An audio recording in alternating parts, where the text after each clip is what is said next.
para que as promessas se cumpram, cumpra os princípios.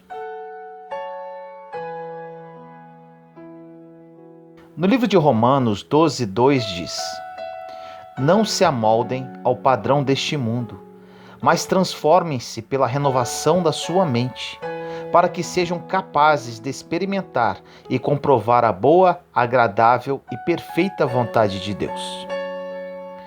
Deus literalmente pode tudo. Ele pode mudar toda a sua realidade hoje. A verdade é que quando Deus quer fazer alguma coisa, Ele faz como e quando quiser. Muitos de nós não recebemos de Deus por não entendermos e não praticarmos alguns princípios. Princípios esses milenários, colocados na Palavra de Deus, que estão à disposição gratuitamente para todos aqueles que querem ler, entender e crer. Esses princípios, quando cumpridos, fazem acontecer o que era impossível, fazem uma família ser restaurada, transformam uma vida financeira falida em uma vida financeira próspera. Está chegando um tempo em que Deus vai desenvolver todos os níveis de inteligência do povo. Atingiremos níveis de sabedoria que nunca na história foi registrada. Por quê? Por que isso em nossa geração? Porque nós vivemos em uma geração que está preparando o tempo do fim. E se a igreja não tomar o governo, e jamais tomará se não tiver sabedoria para fazê-lo, muitos serão perdidos. A Bíblia diz que é do interesse de Deus que todos se salvem, que todos se arrependam. Então, literalmente, o Senhor está colocando a igreja em uma escola para aprendermos e pararmos de fazer as coisas do nosso jeito. A educação é algo tão importante para Deus, é tão fundamental e essencial, que Jesus tinha uma escola. Você pode observar que o ministério de Jesus, digo e afirmo sem duvidar, era um só: ensinar. Por quê? Leia a agenda de Jesus, de Marcos, Mateus, Lucas e João. Você vai observar que quando ele se movia de um local para o outro, era para ensinar. Operar milagres nunca foi a prioridade de Jesus, pois ele precisava fazer em 3 anos o que Romanos 12:2, do início da mensagem, nos sugere: transformar a mentalidade, realizar uma metanoia, uma transformação de mente nas pessoas. E para realizar essa mudança de mentalidade, não existe outro caminho que não seja a educação. Milagre muitas pessoas fizeram antes de Jesus. Observe a Bíblia e comprove quantas pessoas ressuscitaram mortos. O caminho não era do milagre, era da educação. Não existe transformação sem esse diálogo, sem esse ensinamento. Observe que quem estava no caminho pedindo milagre era justamente quem não estava sentado na escola de Jesus. Agora eu te digo, não é ruim pedir milagre, mas a verdade é que quando estamos no caminho certo, nós somos o milagre, nós que provocamos milagres, nós que levamos o milagre. Os milagres aconteciam pelas mãos dos apóstolos, porque eles primeiramente sentaram para aprender e depois que aprenderam, realizaram, fizeram milagres. Sem aprendizado, sem ensinamento, sem instrução, jamais alcançaremos as promessas, porque antes de qualquer promessa bíblica tem uma instrução. Infelizmente, muitos de nós somos místicos. Fazemos do nosso jeito, bagunçamos a nossa vida todinha, mesmo sabendo que Deus deixou tudo escrito de como fazer. Depois de bagunçarmos tudo, pedimos a Deus para consertar, nos abençoar. Mas te afirmo, apenas quando você cumpre princípios, Deus cumpre promessas. Porque toda promessa bíblica está entrelaçada em um princípio. Hoje vamos falar sobre um dentre vários princípios bíblicos existentes na Palavra de Deus, que se encontra no livro de Provérbios, capítulo 13, versículo 3, que diz: o que guarda a sua boca conserva a sua alma. Você pode estar falando agora, Vinícius, outra mensagem sobre o poder das palavras, sobre a língua. Meu irmão e minha irmã, daria para escrever diversos livros sobre o assunto. E no meu caso, foi um divisor de águas quando aprendi esse princípio. Apenas continue a ouvir. Agora voltemos ao versículo. O que guarda a sua boca, conserva a sua alma. E o que é alma? Se você não ler questionando, se não ler estudando e entendendo, não aprenderá as preciosidades do Evangelho. Na alma estão seus sentimentos, suas emoções, seu intelecto, seu caráter, suas vontades. Tudo isso está concentrado na alma do ser humano. Ou seja, aquele que guarda a sua boca conserva e blinda os seus sentimentos, as suas emoções e o seu intelecto.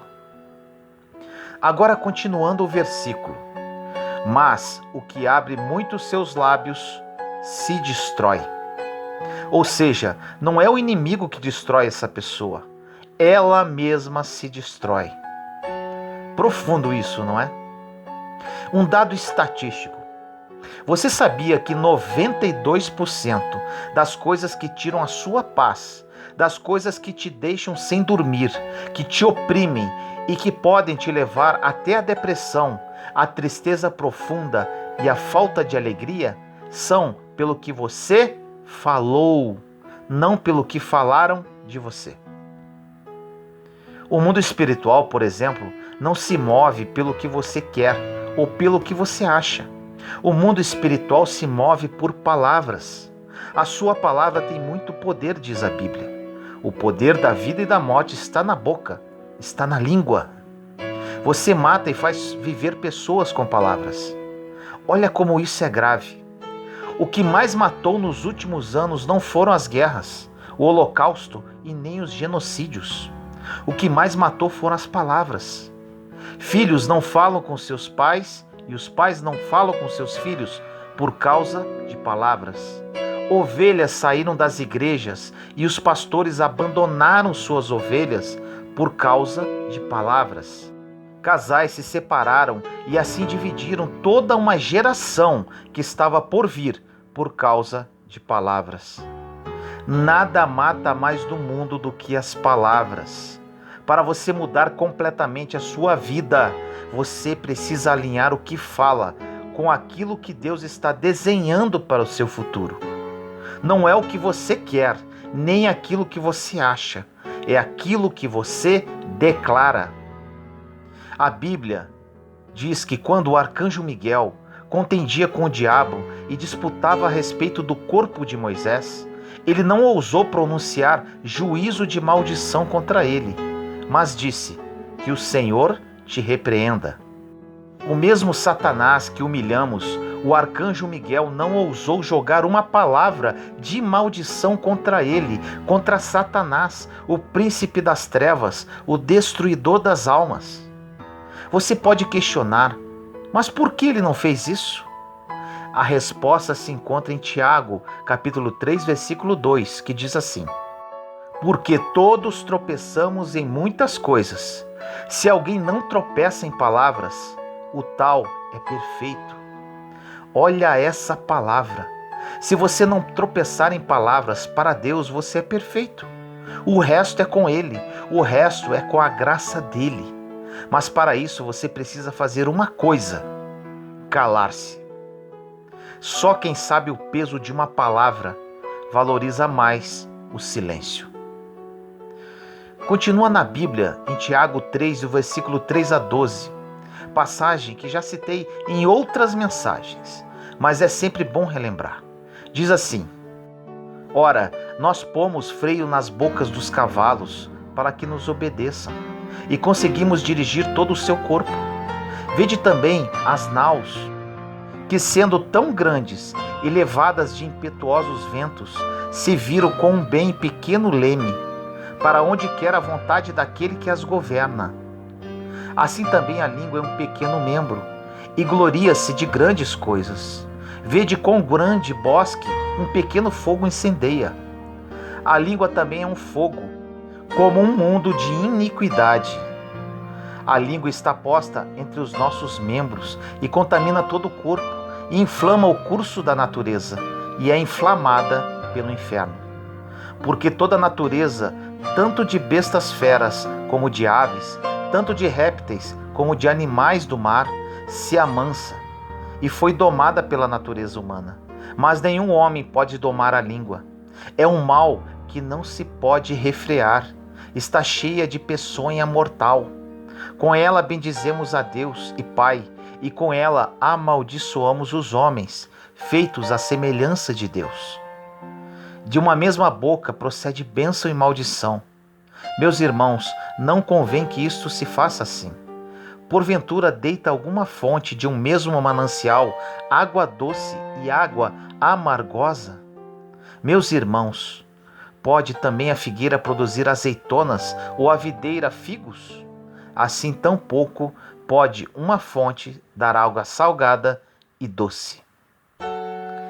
Muitas, mas muitas pessoas entre nós já oraram e nunca foram atendidas. Pediram a Deus e nunca receberam. Muitas pessoas que estão entre nós já fizeram campanha, já fizeram tudo o que um cristão poderia fazer para receber alguma coisa e nunca foram atendidos. Agora eu te digo, existe um poder e um código atrás de cada palavra que sai da sua boca. Quando o arcanjo Miguel não ousou pronunciar palavras de juízo contra Satanás, é porque ele conhecia os princípios celestiais. Ele sabia que quem usa a boca para a água amargosa não poderá usá-la para a água doce. Quem usa a boca para amaldiçoar, quando quiser abençoar, não surtirá efeito. Quem usa a boca para falar mal, criticar e fofocar, quando for profetizar, simplesmente a promessa não se cumpre. Porque da mesma fonte jamais sairá água doce e salgada. Jamais sairá bênção e maldição ao mesmo tempo. Precisamos escolher hoje que tipo de fonte que será a nossa boca, porque a nossa vida poderá ser programada pelo que declaramos. Mas se a nossa palavra não tem mais poder no mundo espiritual, pelo que falamos anteriormente, vamos ficar tentando expulsar demônio e não vamos conseguir expulsá-lo. Vamos profetizar e não vai se cumprir. Vamos abençoar e ninguém será abençoado. Chegou o tempo em que nós necessitamos frear a nossa língua. A sabedoria habita em 4 lugares biblicamente. Os conselhos, Tiago 1,5, a prudência, Provérbios 8,12, na eternidade, Jó 28,12 e no silêncio. Essas são as formas de alcançar a sabedoria. Chegou um tempo que, como corpo de Cristo, seremos tão educados biblicamente que o nosso coração nunca mais pedirá nada a nosso favor. Sempre será a favor de alguém. Não teremos mais o que pedir para nós mesmos, porque quando você cumpre os princípios, as promessas se manifestam naturalmente, de uma forma tão intensa, tão poderosa, que vai invadir a sua casa, a sua descendência, os seus filhos e ainda os seus netos vão comer da bênção que sai das tuas mãos. Os pais impõem crenças limitantes, pensamentos negativos, maldições aos seus filhos quando falam grosseiramente, falando que eles não servem para nada. Se eu chamar você de feio agora, você vai rir de mim.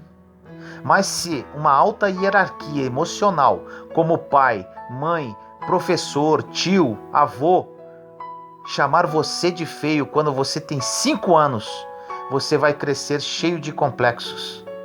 Isso porque uma criança é uma esponja emocional. Ela não absorve com filtro como nós, adultos. Tudo que você fala contra seus filhos terá um efeito no futuro. Muitas pessoas, quando o filho é um adolescente, falam assim: meu Deus, aonde foi que eu errei? Onde foi que você errou? Ai, se Deus colocasse uma televisão e mostrasse tudo que você errou. Quando você está debaixo de uma confusão mental, você metralha com palavras e depois se arrepende. Mas infelizmente, já falou. O inferno não está preocupado com o seu arrependimento. Só Deus está. O inferno já pegou a palavra que você falou e vai usá-la contra você. Como passamos 1 minuto de nossa vida falando mal dos outros? Ou vai dizer que você nunca fez isso? Deus deu uma boca para abençoar uma geração, uma boca para profetizar sobre a vida dos seus filhos, sobre o seu bairro, sobre sua cidade, sobre o Brasil. E para que estamos usando a nossa boca? Para as coisas que não estão na Bíblia? Para as coisas que a Bíblia condena? Chegou o tempo de vivermos o Evangelho. O rei Saul foi um péssimo rei, mas Davi não abriu a boca para amaldiçoá-lo. E a promessa de Deus veio quando, aos 30 anos, ele recebeu a coroa e começou a reinar sem precisar abrir a boca contra Saul. Você não precisa falar de ninguém. Aquele que guarda a sua boca é perfeito, conforme diz em Tiago 3. Porque o silêncio é que vai fazer você cumprir o princípio que libera a promessa. No livro de Lucas, capítulo 4, versículo 36 diz: E veio espanto sobre todos, e falavam uns com os outros, dizendo: Que palavra é esta, que até aos espíritos imundos manda com autoridade e poder, e eles saem? E a sua fama divulgava-se por todos os lugares, em redor daquela comarca. Quando Jesus falava, ninguém dizia: gente, que pregação bonita, olha como ele se veste bem. As pessoas falavam: que palavra é essa? As pessoas vão te julgar pelas palavras que você fala. As pessoas vão saber quem é você pelo tipo de palavras que saem da sua boca. Nunca mais abra sua boca para amaldiçoar. Você não tem que cumprir essa missão, pois Satanás já está cuidando disso. Existem pessoas tentando roubar o emprego de Satanás. As pessoas se perguntam: por que minhas finanças não evoluem? Por que meu casamento não anda? Estou na igreja há muito tempo e não acontece nada. Te respondo: porque talvez as suas palavras tenham perdido poder. Em Israel só tem 2 mares, ou na verdade são lagos: o Mar da Galileia e o Mar Morto. O Mar Morto recebeu esse nome porque não tem vida nenhuma. É impossível ter vida marítima nesse mar, por causa da alta taxa de salinidade. A concentração de sal é muito forte. Depois de alguns quilômetros, você chega ao Mar da Galileia. Lá você vê barcos, quiosques, pessoas arrastando redes com peixes. E você questiona: meu Deus, qual a diferença de um para o outro? A diferença é que um tem água doce e o outro tem água salgada. Se você continuar sendo uma fonte de água salgada, amarga, não terá vida em você. Muitas pessoas terão que pedir perdão pelo que falou, cumprir os princípios biblicamente, para Deus cumprir as promessas. A partir de agora, meça suas palavras, controle sua boca, porque quem faz isso é perfeito. Essa mensagem, juntamente com as outras que falei sobre a boca e o poder das palavras, servem para mudar a sua vida para sempre. Quando comecei a aplicar os princípios bíblicos, as promessas começaram a acontecer em minha vida. E isso é o que eu desejo para você. Mas a mudança depende inteiramente da sua decisão de querer mudar. Não perca mais o seu tempo falando de outras pessoas, criticando-as. Deixe que cada um pague o preço pelo que fala. As pessoas falam: não, eu tenho que mostrar para todo mundo o que fulano está fazendo. Cuidado com isso, porque na Bíblia diz que da mesma forma que medirdes, sereis medidos. Mostre o que ele está fazendo e Deus mostrará também o que você faz. Fique tranquilo, isso é um fato. Com Deus não tem erro. Ele te mergulhou no mar da graça e quer que o outro tenha essa oportunidade também. Não roube isso. Não roube a oportunidade de restauração, de graça, de perdão. Deus também já te tirou da lama. Tenha paciência com quem ainda é fraco. Como o apóstolo Paulo disse: vós que sois fortes, suportei aqueles que são fracos. Suporta a pessoa que está ao seu lado, aquela que é depressiva, a pessoa difícil, a pessoa implicante. As pessoas não podem mais passar pela sua vida e continuarem sendo as mesmas. Elas eram assim até te conhecerem, até conhecerem o Cristo que mora em você. Ore comigo assim: Senhor amado e misericordioso, nos colocamos em sua santa presença no dia de hoje. Eu, meus irmãos e irmãs em Cristo. Pai, mais uma vez oramos a Ti, falando sobre o poder das palavras e sobre a língua. Esse é um princípio imutável da Sua palavra. Trouxe mais uma mensagem sobre esse assunto, pois sofri muito com relação a isso. As palavras que saíram da minha boca me trouxeram muitos problemas e chateações.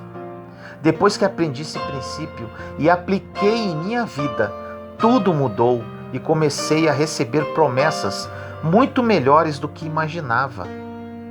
Que meus irmãos e irmãs entendam isso e apliquem esse princípio para receberem as suas promessas. Que a partir de hoje haja uma verdadeira mudança na vida de todos eles e que vivam o seu plano, que é mais do que bom, mais do que perfeito, mais do que agradável. Te amamos, Senhor. Assim nós oramos em nome do nosso Senhor Jesus Cristo. Amém.